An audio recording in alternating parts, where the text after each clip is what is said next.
Namo Om Vishnupad Paramahamsa Paribrajakaचार्य अष्टोत्तर शतस्य Shrimati His Divine Grace Shri Bhaktivedanta स्वामी श्रीला प्रभुपाद की जय अनंत कोटि गौर भक्त वृंद की जय अनंत कोटि वैष्णव वृंद की जय All glories to Srila Prabhupada, all glories to Sri Guru and Sri Gauranga.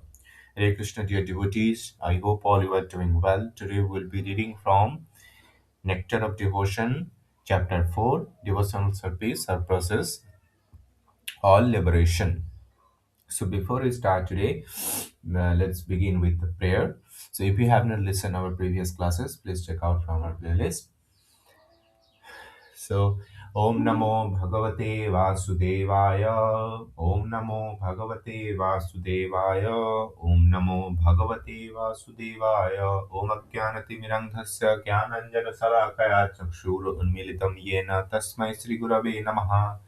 नारायणं नमस्कृतं नरं चैव नरोत्तमं देवीं सरस्वतीं व्यासं ततो जयमुदीरये जय श्रीकृष्ण चैतन्य प्रभु नित्यानन्द श्री अद्वैत गदाधर शिवासरि गौरभक्तवृन्द नमो ओं विष्णुपादाय कृष्णप्रेष्ठाय भूतले श्रीमते भक्तिवेदान्त स्वामिन्निति नामिने नमस्ते सरस्वते देवे गौरवाणी प्रचारिणे निर्विशेष शून्यवादी पाश्चात्यदेशतारिणे हरे Krishna Krishna Krishna Hare Hare Hare Ram Ram Ram Hare Hare.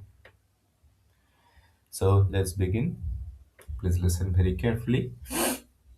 Chapter 4, Devotional Service, Surpasses All Liberation. How much a devotee is seriously attached to the devotional service to the Supreme Personality Godhead can be understood from the statement of the Maharaja Prithu, Adi Raja, which is described in Srimad Bhagavatam, 4th Canto, 20 chapter, verse 24. He prays to the Supreme Personality Godhead thus: My dear Lord, if after taking liberation I have no chance of hearing the glory of your Lordship, glories chanted by the pure devotee from the core of the heart in a praise of the lotus feet, and I have no chance for the honey of the transcendental bliss, then I shall never ask for the liberation or the so-called spiritual emancipation. I shall simply always pray unto your Lordship that you may give me millions of tongue and millions of ears so that I can constantly chant and hear of your transcendental glory.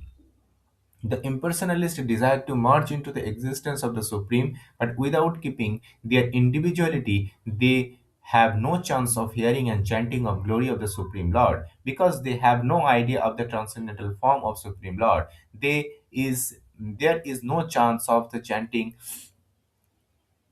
there is no chance of their chanting and hearing of his transcendental activity. In other words, unless one is ready, one is already beyond liberation, one cannot release the transcendental glory of the Lord, nor can understand the transcendental form of the Lord. The similar statement is found in Srimad Bhagavatam, 5th canto, 14th chapter, verse 44. Sukdev Goswami addressed Parikshit Maharaja there and says the great soul king Bharata was so much attached to the service of the lotus feet of Krishna that he is very easily gave up his lordship over the earthly planet and his affection of the children. Society can friend royal opulence and beautiful wives. So he was very unlucky that the goddess of fortune was pleased to offer all kind of material consciousness, but never accepted any of these material opulence. Sukdev Goswami praised this behavior of King Bharata was highly. He says, any person whose heart is attracted by the transcendental quality of the Supreme Personality Godhead, Madhusudana, does not care even for the liberation which is aspired to by many great sages were to speak the material opulences. In the Bhagavatam 6th canto, 7th chapter, verse 25, there is a similar statement of Brittasura, who can address the Lord as who address the Lord as follows: My dear Lord, by living your transcendental service, may be promoted to the planet called Dhruvaloka. the pollster, or I may gain lordship over the planetary system over the universe. But I do not aspire to this, nor do I wish the mystic perfection of yoga practice, nor do I aspire to spiritual emancipation.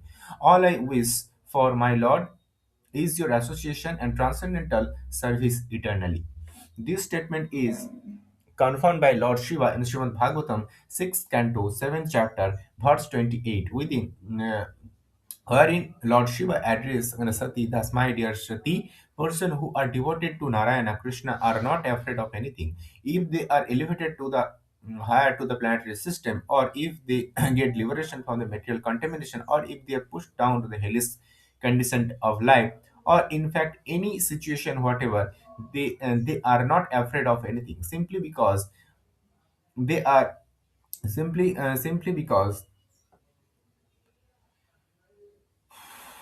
they have taken shelter of the lotus feet of Narayana. For them, any position in the material world is as good as another.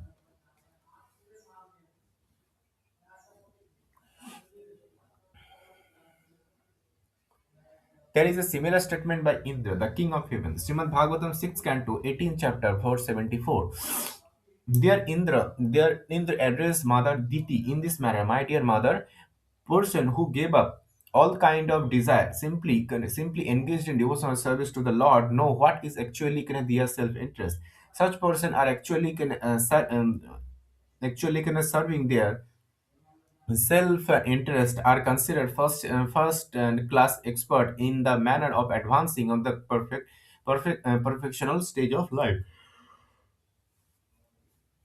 In the seventh canto of the Bhagavatam, 6th chapter, verse 25, Maharaja Prahlada says, my dear friend, born in the atheistic family, if you can please the supreme person, if you can please the supreme personality God at Krishna, then there is nothing more rare in the world. In other world, if the supreme Lord Krishna is pleased with you, then you desire you may have within the core of your heart can be fulfilled without any doubts. Any such what is use of elevating yourself by the result of fruitive activity, which are automatically achieved in all event by the mode of material nature. And what is the use of your spiritual emancipation or liberation from the material bondage? If you always engage in chanting of the glory of the Supreme Lord, always relishing the nectar of the lotus feet of the Lord, then there is no necessity for any of this. By this statement, the Prahlad Maharaj is clearly understood that one who can take pleasure in chanting and hearing of the transcendental glory of the Lord has already surpassed all kind of material benediction, including the result of the pious activity, sacrifice, and even liberation from the material bondage. Similarly, in the same seventh canto, 8th chapter, verse 42, when the demigod are offering prayer to the Lord Nrsimha, Indra, the King of Heaven says, "O Supreme One, there these demon talk of our sphere of participation in the performance of ritualistic services, but simply by your appearance as Nisimadi, you have saved us from the terrible fear. Actually, our in the sacrificial performance are due to you only, because you are the supreme enjoyer of all sacrifice. You are the super soul of every living entity. Therefore, you are the actual owner of everything. Long way our heart always long where our heart filled with the fear of this demon Hiranyakasipu, but you are so kind towards us that by killing him you have moved the fear from the within our heart and have given us the chance to place your lordship within our heart again. For person who are engaged in the transcendental loving service of your lordship, all the opulence which are taken away from us by the demon are counted as nothing. Devotee do not care even for liberation. But to speak of this material opulence, actually we are not enjoyer of the fruit of service, fruit of sacrifice. Our only duty is to always be engaged in your service for your enjoy and everything. The purport of the statement by Indra is that beginning from the Brahma down to insignificant ant, No living entity are meant for enjoying the material opulences. They are simply meant for offering everything to the supreme proprietor, the personality Godhead. By doing so, they automatically enjoy the benefit. The example can be cited again of different part of the body collecting foodstuff and cooking them so that ultimately the meal may be offered to the stomach. After it gone to the stomach, all part of the body equally enjoy the benefit of the meal. So similarly, everyone's duty is to satisfy the supreme lord, then automatically everyone will become satisfied. A similar verse is found in the 8th canto, 3rd chapter of the Srimad Bhagavatam, verse 20. Gajendra says there, "My dear Lord, I have no experience of the transcendental bliss and derived from your devotional service. So therefore, I have asked from you some favor. But I know the person who are pure devotee and have, by serving the lotus feet of the great soul, become free from all material desire, are always moored in the ocean of transcendental bliss, and such are always satisfied simply by glorifying your auspicious characteristics. For them, there is nothing else to aspire to or pray for." The ninth canto of the Bhagavatam, fourth chapter, verse 67, the Lord of Vaikuntha replied to Durvasa Muni, "Thus, my pure devotees are always satisfied being engaged in devotional service, and therefore they do not aspire even after the five stages of liberation, which are: number one, to be with me, to achieve the residence on my planet; three, to have my opulence; four, to process bodily feature similar to mine; and five, to gain personal association with me. When they are not interested even in this liberated kind of position, you can know how little they care for material opulence or the material liberation. There is similar prayer by the Nagapatni, wife of the Kaliya serpent, in the 10th canto of the Srimad Bhagavatam, 16th chapter, verse 37. The Nagapatni says here, "Dear Lord, the dust of your lotus feet is very kind of wonderful. Any person who is fortunate enough to achieve this dust does not care for heavenly planet lordship over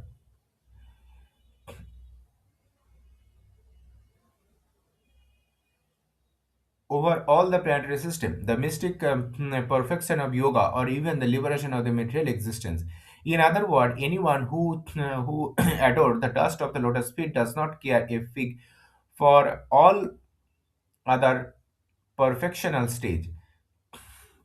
There is a similar statement in the 10th canto, 87th chapter, verse 21. Within the Shruti, the Veda personified pray to the Lord as follows: "Dear Lord, it is very difficult to understand the spiritual knowledge.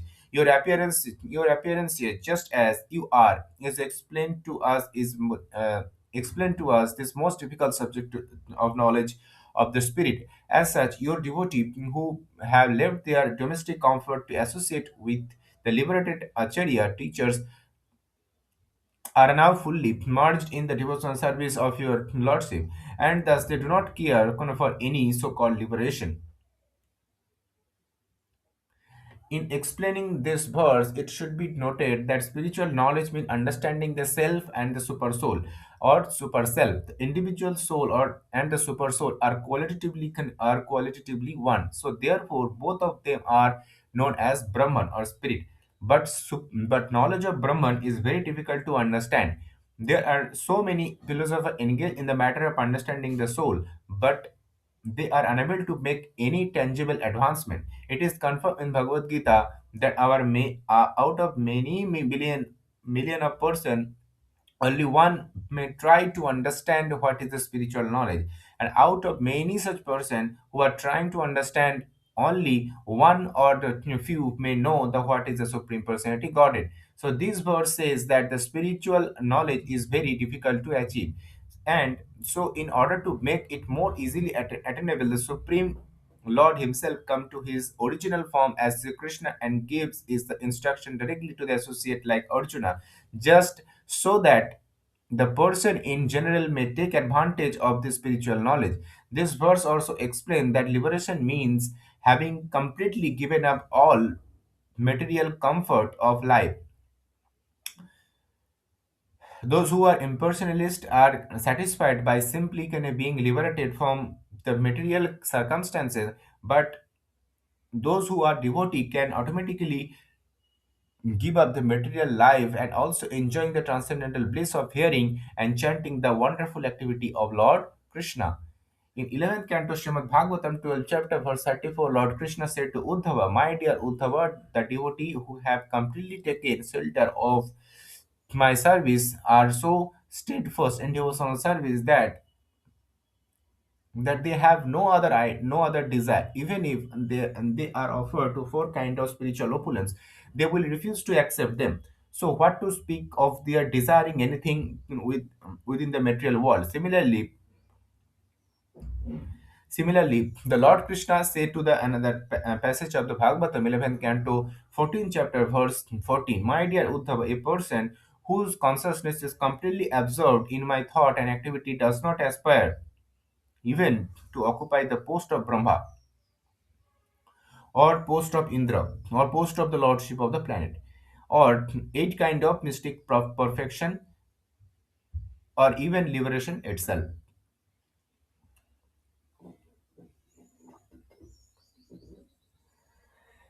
In the 12th canto of the Srimad Bhagavatam, 10th chapter, verse 6, Lord Shiva says to Devi, my dear Devi, the great Brahmana sages Markandeya has attaining unflinching faith and devotion unto the Supreme Personality Godhead. And as such, he does not aspire after any benediction, including liberation from the material world.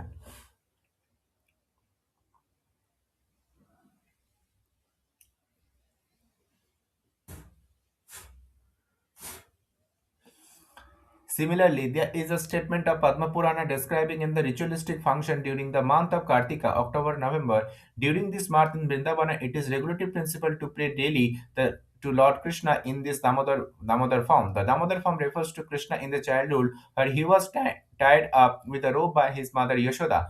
Dama means the rope, and Dama means rope, and the Udara means the abdomen. So Mother Yashoda, being disturbed by naughty Krishna, bound him rope to abdomen with a kind of rope. This Krishna is named Damodara. During Kartika,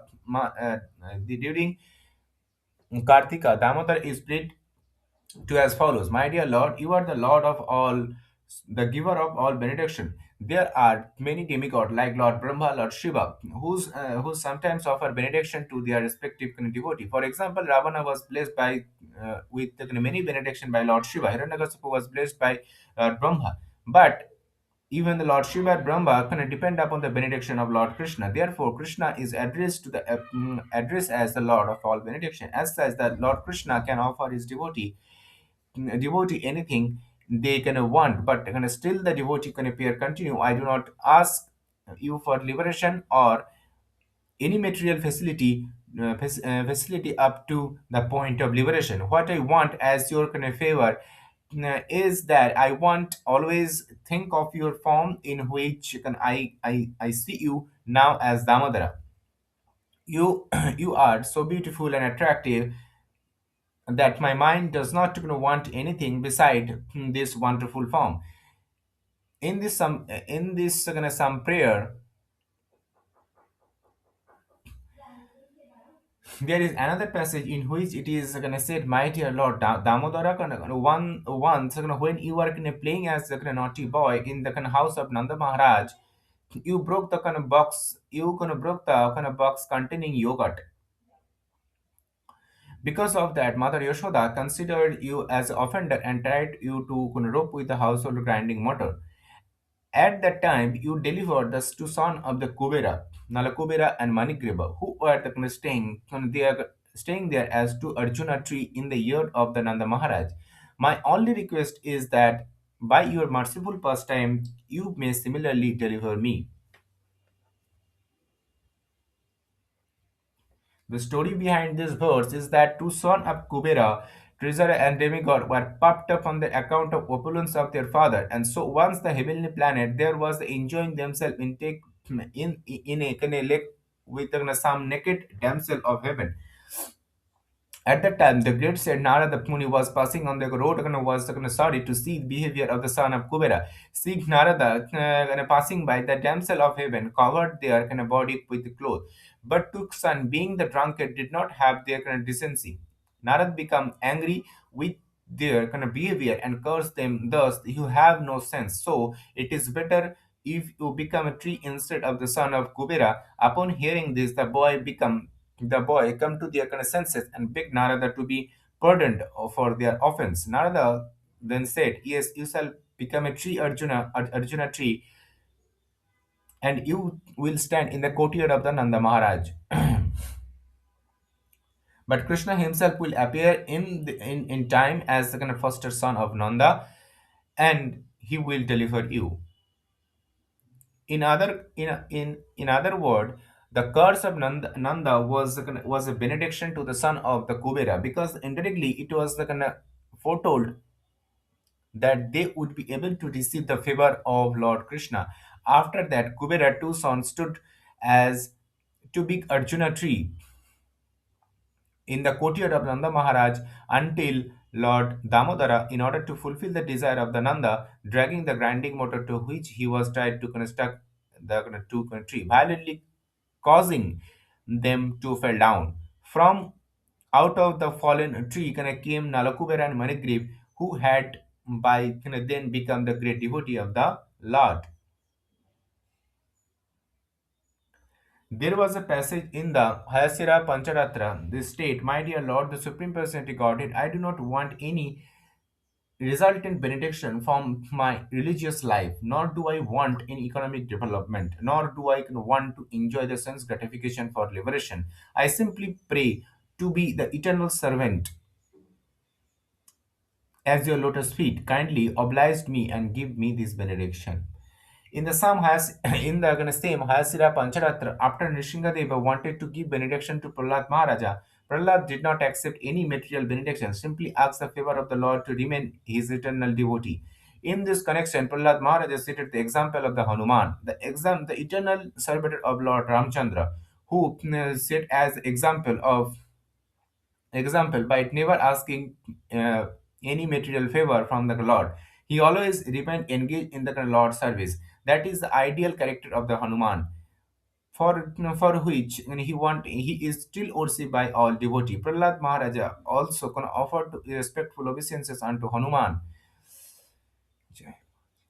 There is well-known verse spoken by Hanuman in which he says, "My dear Lord, if you like, you can give me salvation from the material existence or the privilege of merging into the existence, but I do not wish any of these things. I do not want anything that diminishes my relationship with you as a servant to master, even after liberation."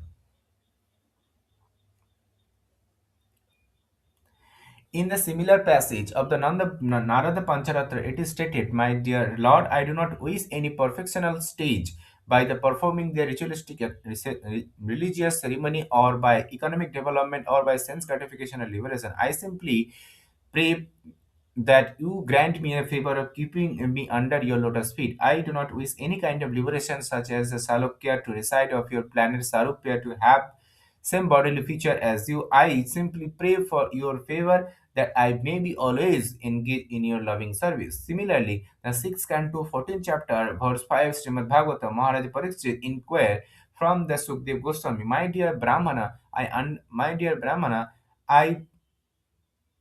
understand that the demon Britasura was greatly sinful person, and that his mentality was completely absorbed in the mode of passion and ignorance.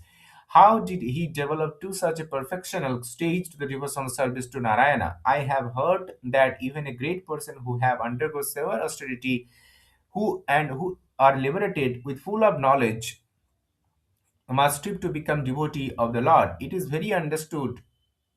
understood that such persons are very rare and almost never to be seen. I also astonished that Vritasura becomes such a devotee. In the above verse, the most important thing to be noted is that there are many, many liberated persons who have merged in the existence of the impersonal Brahman, but a pure devotee of the Supreme Personality Godhead, Narayana, is very, very rare. Even out of millions of liberated person, only one is fortunate enough to become a devotee. In Srimad Bhagavatam, the first canto, 8th chapter, verse 20, the Queen Kunti is praying to Lord Krishna at the time of the departure. My dear Krishna, you are so great that you are inconceivable even to the great Salvat scholar and the Paramahamsa, fully liberated soul. So, if such great sages who are transcendental to all the reaction of the material existence are unable to know you, then, as far as we are concerned, belonging to the less intelligent woman class, how is it possible for us to know your glories? How can we understand you? In this verse, the in particular thing to be noted is that the personality of the Godhead is not understood by the great liberated person, but only by devotee such as Queen Kunti in her humbleness. Although she was a woman who was considered less intelligent than men, still she realized the glory of Krishna. That is the purport of, yeah, and is called the Atmarama Bhars. In this Atmarama Bhars, it is stated that even those who are completely liberated from the material contamination and attracted by transcendental quality to Lord Krishna, the purport of the verse is a liberated soul has all absolutely no desire at all for material enjoyment. He is wholly free from all kind of material desire, yet still he is irresistible, attracted by the desire to hear, understand the pastimes of the Lord, who may therefore conclude the glory of the pastime of the Lord are not material. Otherwise, how could the liberated person know as Atmarama be attracted by such pastime? Thus, the important point of the verse. From the above statement, it is found that the devotee is not after any stage of liberation. There are five stages of liberation, already explained as being to become one with the Lord, to live with the same planet as the Lord, to obtain the same bodily feature, to have the same opulence, to have the constant association with the Lord. Of these five liberated stage, the one which is known as a Sajuya, or to merge into the existence of the Lord, is the last to be accepted as a devotee. The other four liberation, although not desired by devotee, is are still not against the devotional idea. Some of the liberated person who have achieved the fourth stage of liberation may also develop affection for Krishna and be promoted to the Golok Vrindavana planet in the spiritual sky. In other words, those who are already promoted to the Vaikuntha planet, who process the four kind of liberation, may also sometimes develop affection for Krishna, become promoted to Krishna Loka. So those who are in the four liberated stage may still be going through the different stage of existence. In the beginning, they can may can want to be want the opulence of Krishna, but the mature stage of dormant love for Krishna exhibit in the Vrindavana become prominent in their heart. As such, a pure devotee never accept liberation of Sayuja to become one with the Supreme. Though sometimes they may accept as a favorable the other four liberated state. Out of many kind of devotee of the Supreme Personality Godhead, the one who is attracted to the original form of the Lord Krishna in Vrindavana is considered to be the foremost first class devotee. Such a devotee is never attracted by the opulence of Vaikuntha or even the Dwarika, the royal city of the Krishna's ruled. The conclusion of the Rupa Goswami is that the devotee who are attracted by the pastimes of the Lord in Gokula or Vrindavana are the topmost devotee. The devotee who is attached to the particular form of the Lord does not wish to redirect his devotion to other form. For example, Hanumana, the devotee of Lord Ramchandra, knew that there is no difference between Lord Ramchandra and Narayana, and yet he still wanted to render the service only the Lord Ramchandra. That is due to the specific attraction of the particular devotee. There are many form of the Lord, but Krishna is still the original form. And though all the devotee of the Lord Though all the devotee of the different form of the Lord are in the same in category, still it is said that those who are devotee of Lord Krishna are the topmost in the list of all devotees.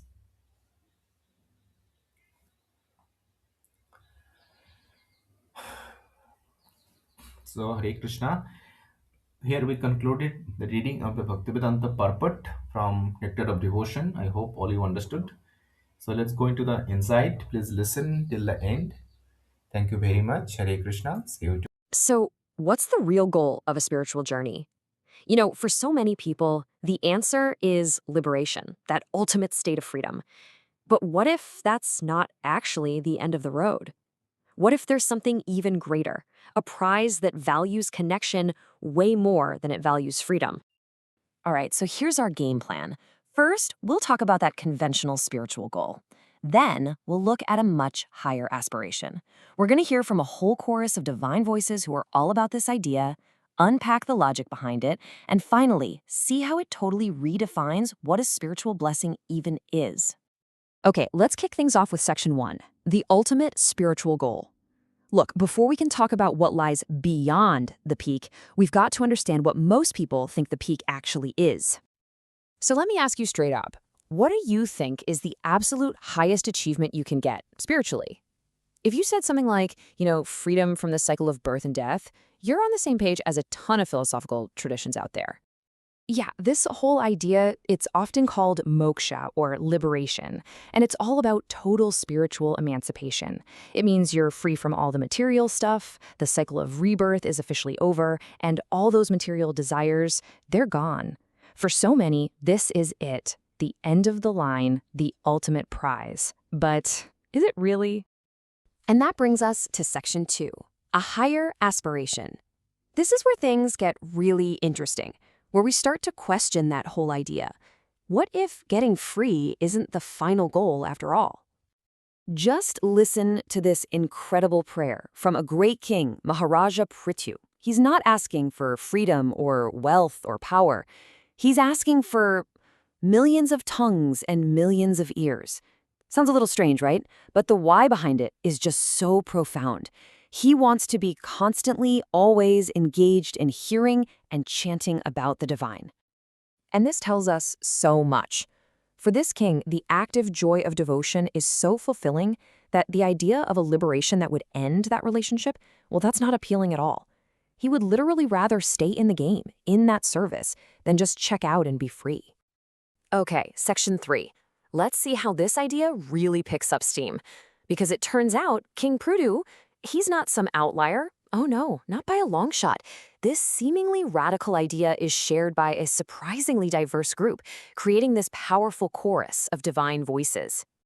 I mean, just look at this list. It's the most unlikely team-up ever. You've got kings, powerful deities, even figures who are considered demonic. So this isn't some niche idea. You have beings from every corner of the cosmic spectrum, and they're all in agreement on this one thing. Devotional service is a higher goal than liberation. Okay, so take Vridrasura. He's offered, well, everything. Lordship over all the planetary systems, incredible mystic powers, spiritual emancipation, you name it. And he turns it all down, flat out. The only thing he wants is to just keep his eternal association in service. That's it. Man, this quote from Lord Shiva, it gets right to the very core of a devotee's mindset. He's saying that for someone who's truly devoted, their external situation, whether they're in heaven, hell, or a state of liberation, it becomes totally irrelevant. See, their joy comes from an internal connection, not their zip code. They really aren't afraid of anything. And Prahlada Maharaja just lays it out so simply, it's almost a rhetorical question. He's asking, if you're already experiencing the highest possible bliss by being engaged in devotional activities, why on earth would you be interested in this other thing called liberation? The process itself is already a better price. So all of this brings us to section 4, the logic of devotion. Because you have to ask, right? Why? Why would so many of these powerful, incredible beings actively choose ongoing service over ultimate freedom? What's the logic here? Okay, so this chart breaks it down perfectly. The impersonal view is all about merging with the Supreme. kind of like a drop of water falling into the ocean. Your individuality is gone, so there's no one left to hear or chant. But the devotee's view, completely different. It's about associating with the Supreme, keeping your individuality precisely so that you can continue that loving relationship of service forever. And get this, there's a key verse in the text that really backs this whole thing up. It says that even souls who are already liberated, with zero material desires left, are still irresistibly attracted to the pastimes of the Lord. And that's huge. It means this attraction, this love, it can't be material. It has to be something higher, something completely transcendental. All right, let's dive into our final section, Beyond All Benedictions. And to really get our heads around this, we need to know that liberation isn't just this one-size-fits-all concept. There are levels to it. So the scriptures actually lay out 5 different kinds of liberation. It's a whole spectrum.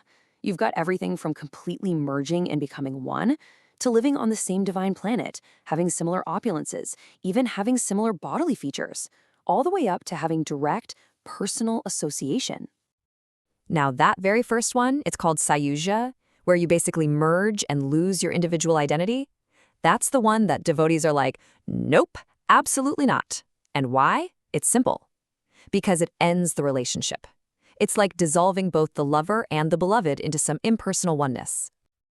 But what about the other 4? Well, while they aren't the ultimate goal for sure, they're not totally rejected either.